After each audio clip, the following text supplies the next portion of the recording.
Hakmarrja e kryeministrit Edi Rama nuk njeh kufi. Për ti çdo skandali të deritanishëm me televizionin Agon Channel dhe pronarin e tij Francesco Becchetti, ai ka lëshuar urdhrin më absurd.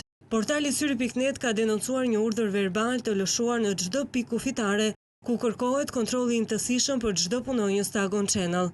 Këto janë listat që ju janë dhënë doganave shqiptare me 10 emra të punonjësve të televizionit.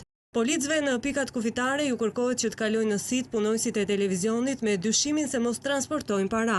Urdhri është totalisht i jashtëligjshëm, kur ligji të detyron të bësh deklarata e policia t'i verifikojë ato nëse ke me vete mbi 10.000 euro. Vetëm në këtë rast kur kalon këtë shifër, personi duhet të deklarojë shumën dhe origjinën e tyre. Ndërsa të lëshosh urdhër për të kontrolluar të gjithë punonjësit e një media, duhet një gjuetisht Trigash që ka nisur që me lëshimin e mandat arrestit për pronarin e Agon Channel dhe sekuestrimin e llogarive të tij. Prej muajsh qeveria është në përballje të hapur me investitorin Francesco Becchetti, ndërsa vuri sekuestro edhe mbi televizionin që ai zotëron.